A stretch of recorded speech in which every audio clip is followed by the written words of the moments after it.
What's up, everybody, and welcome back to Fireside Giants. I'm your host, Anthony Rivardo, joined today with a very special guest, Digge546. Make sure to go subscribe to his channel. It'll be linked down below in the description box, and follow him on Twitter for more great New York Giants content. Today, we are going to be discussing Brandon Aiyuk and why the New York Giants might want to consider trading for the San Francisco 49ers wide receiver this offseason. But before we dive into that, go over the film and have a discussion over Aiyuk. Digge, how are you doing today? Doing pretty good. I mean, we had a nice season. I mean, our best season in like 7 years. And unlike 2016, I actually feel like this success is somewhat sustainable. So this is probably the best I've felt since the Giants won their Super Bowl when I was a freshman in high school, and now I'm 25. So solid season. Hopefully we continue to build on it. Yeah, that's the hope. I mean, it's been a long time coming, the Giants making the postseason. 6 years without the postseason was a tough drought for us all to endure, but I think that with Brian Daboll really rejuvenating the team and turning things around so quickly, there is a lot of hope for the future. But there are some missing pieces, right? The New York Giants kind of got dog walked by the Eagles in the divisional round. Super painful loss for all of us to experience. However, it really just showed that Brian Daboll got a lot out of a team with a little amount of talent. And there's definitely some major improvements to make. And one of those spots is wide receiver. Now, Giants fans knew it all season long. They said, man, imagine this offense with a true X receiver, with somebody on the boundary who could get open on a down-by-down basis. And a player that's come up a lot on Twitter, Diggy, I've seen you talk about him. I've seen Dan Schneier as well do some film breakdowns of him on Twitter, is Brandon Aiyuk of the San Francisco 49ers, a young player who's potentially entering a contract year here and could be one of those players that gets traded right before that contract year. So we want to talk about him, go over some film, and discuss why we think he could be a fit for the Giants. So, Diggy, what are your first impressions on Brandon Aiyuk and why you think he would fit in Brian Daboll's system? Well, my first thing about Ayuk is like he checks every single box for every role in Brian Daboll's offense. I mean, if you want, when Ayuk came out of college, he was kind of looked at as that Kadarius Toney kind of player, like a Debo Samuel, Kadarius Toney kind of player, and he's developed into so much more than that. He started off as a guy that you want to run jet sweeps to, a guy that you want to do that, and then you can see he can actually run routes and run routes. Like I would say, his route running ability is at least in the top half of receivers in the NFL. He's definitely really shifty. So he can pretty much play every role. There's some concerns about if we move forward with Wan'Dale Robinson and if we move forward with Isaiah Hodgins, if he becomes a staple in this offense. Isaiah Hodgins doesn't have as much flexibility. Wan'Dale might not have as much flexibility. And bringing in a guy that can play all three positions is perfect. And of course, you can have those sweeps go to Wan'Dale. You can have those sweeps go to Saquon Barkley. You can have them go to Brandon Aiyuk. I think he just checks every single box. Yeah, I think when you look at Ayuk, and because I remember when he was coming out of the draft, I wasn't very high on him. I thought it was a reach in the first round when the 49ers I did drafted too. him. But we're wrong then, because he's really developed into quite a player. Because I remember I was not impressed with his route running, didn't think he had great body control when tracking passes, but he's really developed all of those skills that I thought were his weaknesses. And he's kind of become somewhat of a complete package at the wide receiver position. He's got the run after catch abilities, which we know we've seen that hurdle over the Eagles his rookie season. Yeah. That's only something that he's developed even further. That was a crazy highlight. Happy that it happened against that team as well. But he's also got a nasty release package. You mentioned it. He's a great route runner. And I think he's got some pretty reliable hands as well. Every now and then he might have a concentration drop, but pretty reliable from the wide receiver standpoint. The only question mark that I have, though, Diggy, and I'm curious to know what your take on it is really production based. Because when you look at his seasons, this year he went for over 1,000 yards for the first time in his career. To be exact, he had 1,015 yards. So he barely scratched the surface of 1,000 yards. He did put up 8 touchdowns, though, which was a career high, along with his receiving yards. But with his third season being his first year where he cracked 1,000 yards, and looking at his game-by-game production, he's only reached 100 receiving yards in 4 games throughout his career. Yeah, is that a concern for you? Because that is something that concerns me. Because when we're talking about getting Daniel Jones, a down-by-down player, a true wide receiver that can break out every single game, is Aiyuk that player? He hasn't proven to be so far, but do you think he has the potential to be? I think it's sort of a gamble It's definitely a gamble because, as you mentioned, I didn't even notice that until earlier today that he only has like 4 100-yard games in his career, Hmm. which, like I said, is a little bit of a gamble. But I just think when you're drafting and when you're bringing in free agents, you look at, I would even look at traits over production because someone can produce in a different offense. Like we all see how Niners running backs produce. Like they wouldn't be doing that here. So I think you got to look at the traits, and I think he checks every single box traits wise. You want to run those deep crossers with the receiver. He's the perfect receiver to run those deep crosses. You want to have a lot of pre-snap motion. Like that's going to put a lot of stress on a defense to have Brandon Aiyuk, Saquon Barkley, Daniel Jones with the threat to run. There's a lot that he can bring to this offense. And then also, as far as the production, I mean, if you look at his stats, it's a thing that I've been saying about Jalen Hurts. And I didn't think he would be this good this year, but I kind of thought that Hurts would continue to go up because you look at some players and every single year they have better and better stats. So his rookie season, he had 60 receptions, 748 yards, 5 touchdowns in 12 games. His second season, he had 56 receptions, so less receptions, but almost 100 more yards, 5 touchdowns again. And then you mentioned this season, 78 catches, 78 catches, 1,015 yards, and 8 touchdowns. So to me, he looks like an ascending player. I think he's pretty young too. I think he's 24 years old, and he turns 25 in March. So still a young player. If we were trading for him, you kind of look at it like this: if we're going to give up resources for him and pay him big money, he has to be substantially better than anyone else in this draft that we will be looking at to take, and probably the first round because that's probably what it's going to cost. Yeah, so I guess that answers my next question. What's your price tag for Brandon Ayuk? Because I've seen people say they're not willing to give up a first round pick. Others are saying they are willing to give up a first round pick, and I think that's ultimately where Giants fans are going to have a pretty serious debate about Brandon Ayuk, because I think we all love the prospect of bringing in Ayuk. As you mentioned, he's about to be 25. He's about to hit his prime, and the traits are there. He's barely scratched the surface of his potential, but how much are you willing to sacrifice to gamble on that potential? So are you willing to throw in that 25th overall pick to get Ayuk? I think I'm willing to do it. And the reason I'm willing to do it is because you look at a guy like Jordan Addison, who I think has similar route running ability to Ayuk and has similar kind of explosiveness downfield, but he doesn't provide that same run after catch ability. Um, there's a ton of good receivers in this class, and maybe one of them could end up giving us that type of production. And you look at a ton of receivers, it seems like 3 receivers every year who are rookies look like top 10 wide receivers. But I did some research earlier today, and I tweeted out a little bit earlier. As far as recent trades that have happened, you got AJ Brown. They gave up a first and a third. Marquise Brown, they gave up Marquise Brown and a third round pick for a first round pick. Chase Claypool went for a second, and Tyreek Hill went for a haul, a first, a second, 2 fourths, and a sixth. So I don't think that Ayuk is at the point in his career where he's as good as AJ Brown or Tyreek Hill.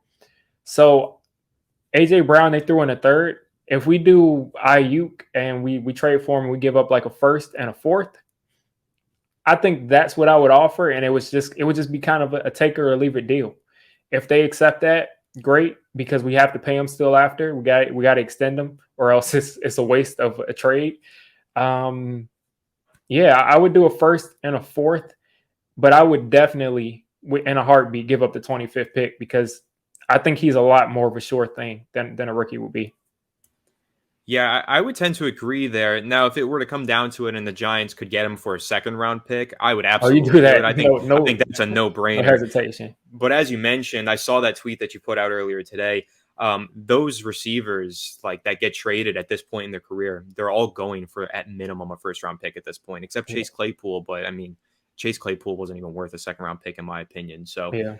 I think it's interesting to look at the price tag wide receivers, and then that's another thing to bring up is how much you'll have to pay Brandon Ayuk if he has that breakout season after you trade for him. Then you're talking about potentially paying him over $20 million Oh, a year, you're which going to is have to. yeah, which is why this is even a conversation in the first place. Because when you look at the 49ers, they can't pay him that much long term. They can hold on to him for another year, but it would be smarter for them to trade him now and let someone else have to deal with that contract. But the Giants long term have a lot of cap space in the future if they don't tie up too much of it to the in-house talent. And I think it gets interesting, man. I don't know. I'm really torn on this because I really like the idea of trading for Aiyuk and banking on that potential, but it's an expensive trade. And I think that there's a lot to be said about the difference between, you think he's more of a sure thing, right? But when you look at those rookie receivers, you're paying a lot less for them, and you have the 5th-year option on their contract. So you're basically paying a third of the price.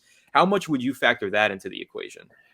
That has to be a huge factor into the equation. I mean, again, I mentioned Jordan Addison. I've been looking at a ton of receivers. Let's see if I got a sheet open.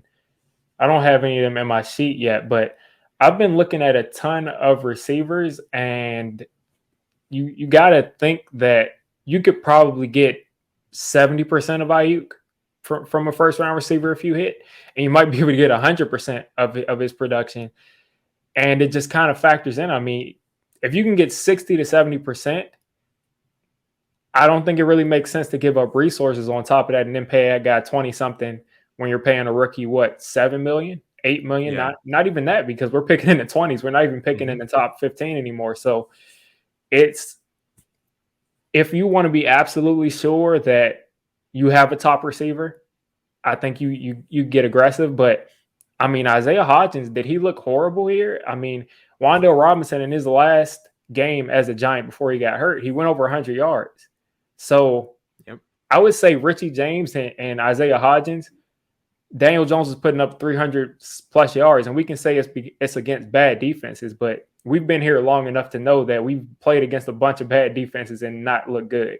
So you got Wan'Dale, you might have Shep back, you'll definitely have Hodgins back.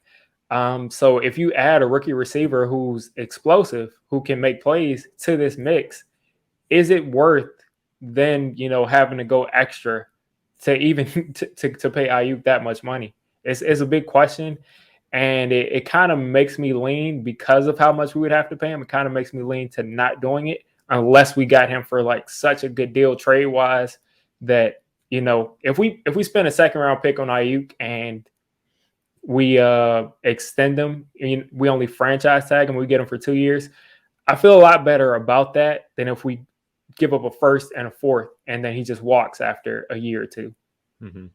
Yeah, I just think there's so much to be said about the value, comparing that to the rookies. I mean, if you're looking at 2nd-round receiving prospects, I think that you almost always go, if we're talking about a 2nd-round pick for Aiyuk, you go with the trade for Aiyuk there. But when you talk about those 1st-round prospects, that's where the conversation gets into a pretty heated debate about whether or not the value is there. But let's talk about, before we dive into the film and take a look at why we think he's a wide receiver 1, let's talk about why we think he could be a WR1 in the Giants offense. Now, I think we've mentioned it, we've alluded to it, the separation ability, right? His route running is up there with the best of the receivers in the NFL. And one thing that jumps off the film to me is just his release package, whether he's got a guy in press coverage or not, playing the X or the Z.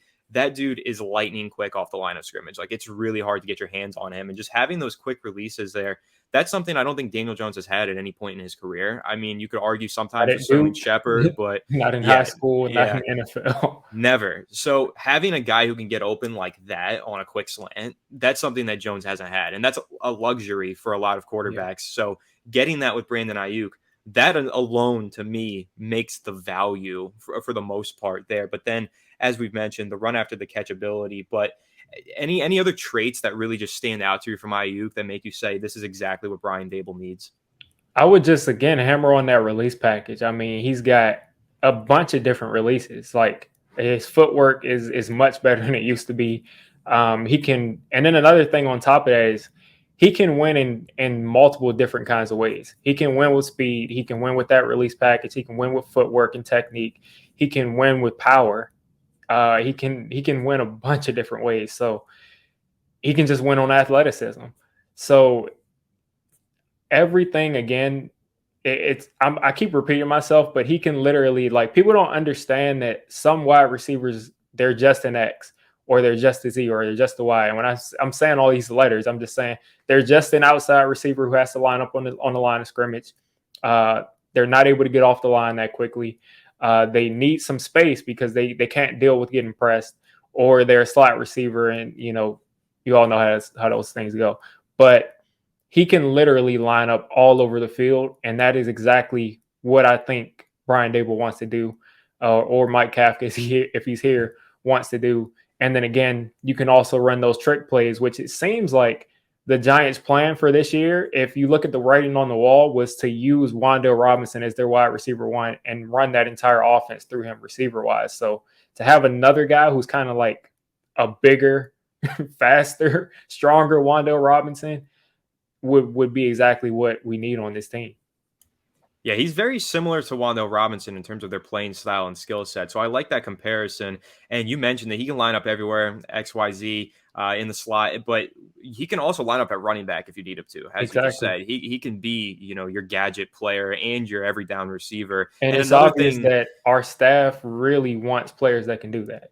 yes, 100%. I think that the Kadarius Toney trade only happened because they knew they had Wan'Dale Robinson in the fold who could do exactly that. And another thing about Brandon Aiyuk, he's a very underrated route runner, which we're about to see. We're going to dive into the film right now and take a look at it. And there's some clips in here of him throwing some nasty blocks in that 49ers offense. So let's rewind here.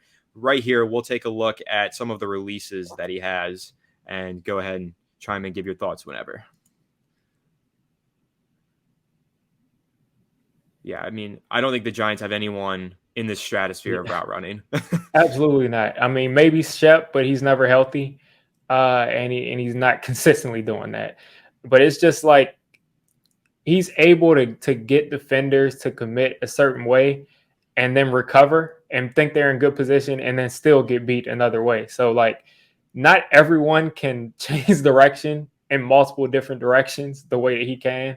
Yeah. And stay on balance and make plays after he catches it. And then if you see right there, the guy came up to press him maybe 2 plays ago, and he couldn't get a hand on him.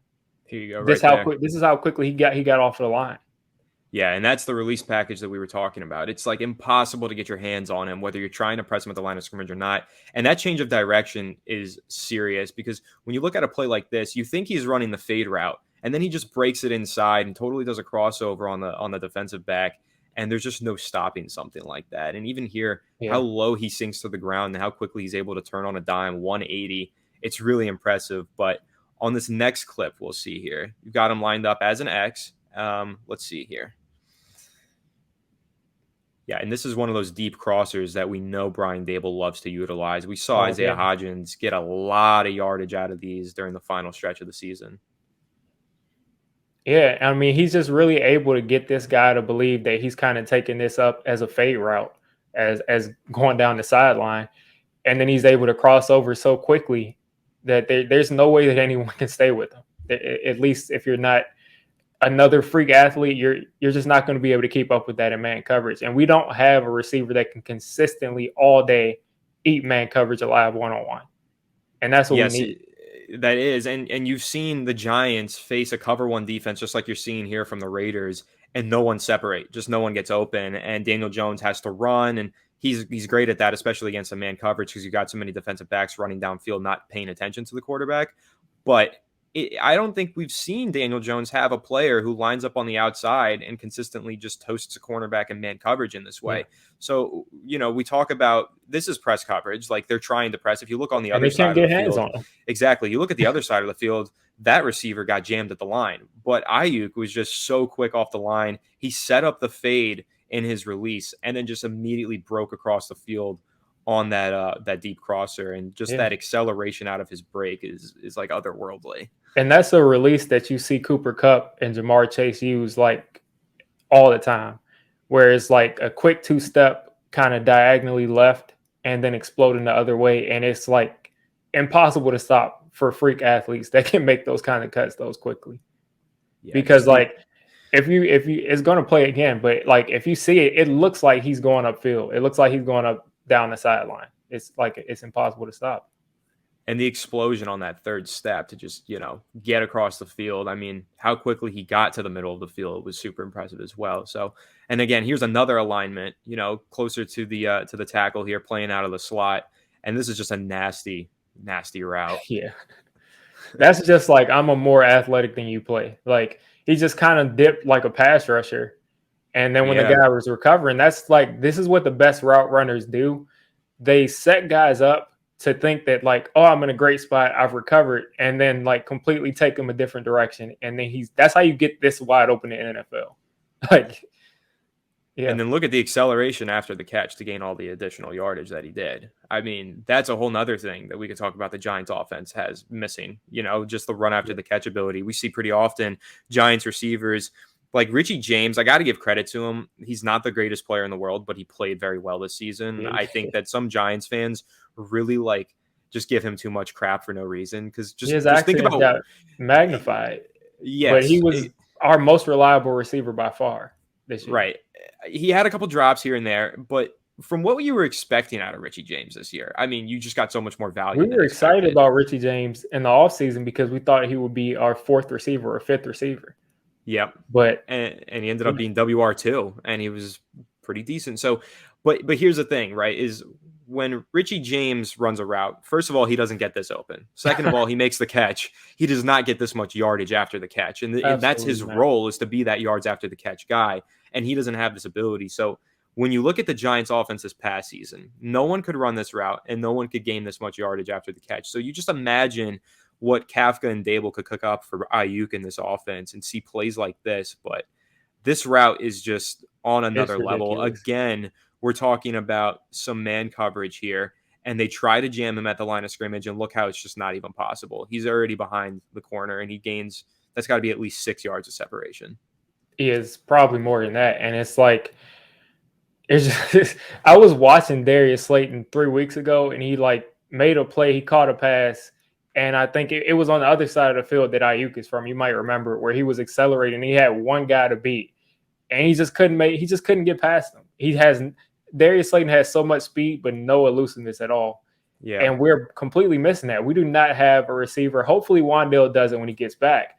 But we have not seen a Giants receiver that can hit a home run like that since Odell. That's literally it.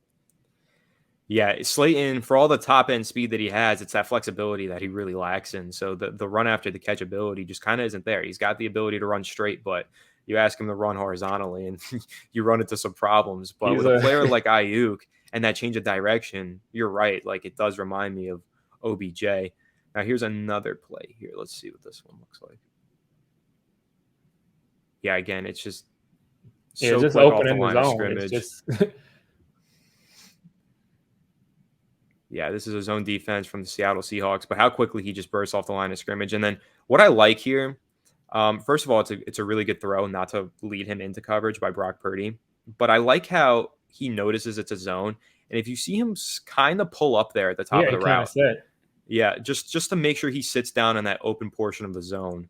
And I think that's something to take a lot of value from. This is a high IQ football player as well. And also, I want to build on that. There's no way that you can play and succeed in this 49ers offense, this West Coast offense, without being a high IQ player. So as far as him picking up our offense, I don't see any problems with that. And then also, Purdy at this point, has not played a bunch of games with Aiyuk, and they already have this level of chemistry together. So I'm not worried about the IQ at all as far as football goes. Yeah, I mean, anyone who plays with Kyle Shanahan and has success with Kyle Shanahan, they're a damn good and a damn smart football player. And Aiyuk really excelling this season with backup quarterbacks, revolving in and out. That pretty much speaks all the volumes that you need to hear. And notice how many times, and that's just a really good route too, but notice how many times you see Aiyuk reach behind himself to catch the ball that's behind him. Because sometimes people say Daniel Jones, he missed this throw behind. Sometimes he does miss throws behind, but sometimes he's trying to protect his receivers, and they just aren't able to make the adjustment to sit down and catch the ball for a first down. So that's something I've noticed too on a couple of these routes. Yeah, I like I said, I think he's got really good body control. Like, his ability to track the ball and get his hands on it was a concern for me when he was coming out of college, and it's one that I don't have anymore. So if you just look at the way that he's developed, and again here, we were making that comparison to OBJ with those quick slants over the middle, right off the line of scrimmage, and just how quickly he releases and finds himself open here. That's exactly what that reminds me of. And this is the viral route. Yep. Nah, this one was too nasty. Like, he runs literally like 3 different routes on this. First, it looks like a fade, and then it looks like he's setting up a post, and then he turns it around and he's wide. I mean, literally no one in man coverage can stay with that. There's no one on an island. You have to hope that the pass rush gets home because no one can cover that. Yeah, it looks like a cover one robber defense, and so it's really just one-on-one on the outside. No jam on the release, but listen, it's tough to run a deep route like that when the corner is playing so far off of you. You think they have everything protected, and who knows? Maybe this was supposed to be a fade route, and then he switched it up at the last moment. It was because a lot Maybe. of the times in those offenses, like the Shanahan offenses, they have two routes on every play. It's either you're running the Exactly. fade or you're And that's running how the it is in our deep offense. curl. Yeah, with Dable and Kafka, that's how they set it up as well. We didn't see that with Jason Garrett's offense. That was one of my We chief didn't. complaints is you'd have players run a curl route and then just stand there for 5 seconds. And I'm like, run And the no one second would route. move after they ran their route. They would just stand there. Yeah, just waiting for the ball. Like, guys, find the open space. But I think on this play, what you see is just a lot of intelligence, as we mentioned earlier, with Aiyuk, just being able to set up the corner and Yeah. trick him into going one way and then just breaking the route off in a completely different way. But Yeah, he like got you him to said, turn. He got him turned all the way around. Like this is at this point, he flipped his hips because he thought he was going to have to run to the back of the end zone, and there's nothing you can do there. yeah, I mean, you look at this play, and I'll try and pause it at the right time. But you look at this. How is this not a post route? You know what I'm saying? That Like is it is a post route. you look at this and you're like that's a post route, and then he just curls it. It's such a nice route, and this one went viral for really good reasons.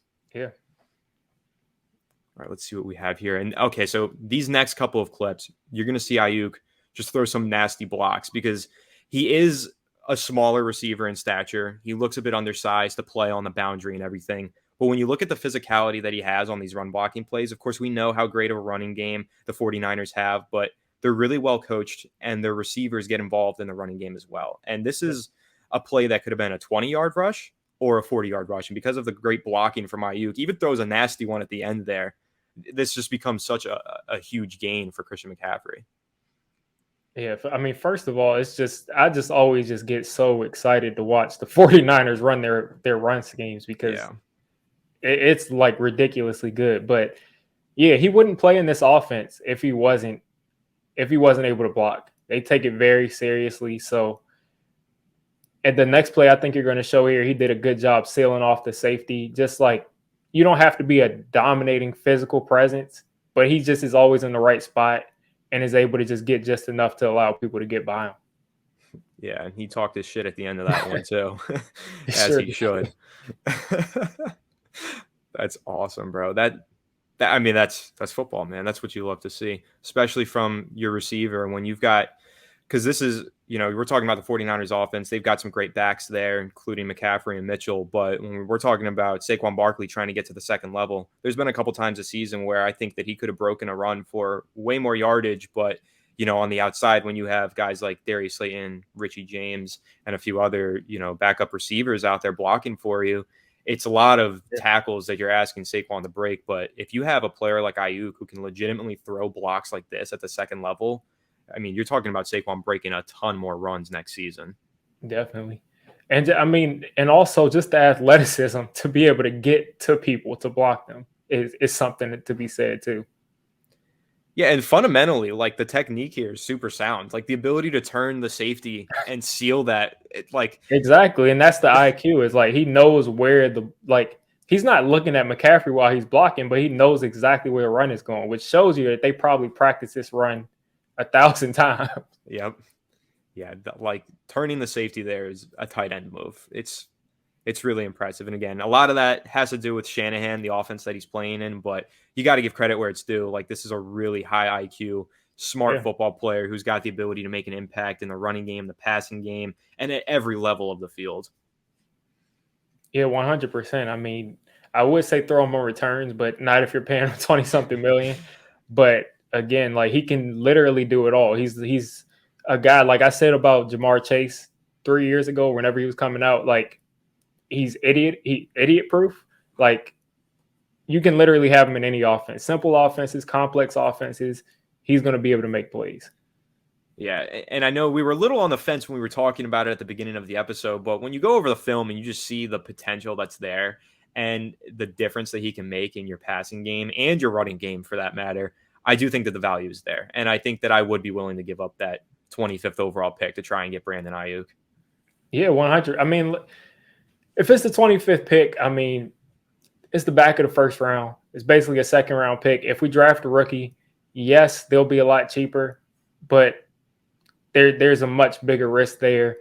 And it's just like at the end of the day, when we all get on the field, not us, we're not going out on the field.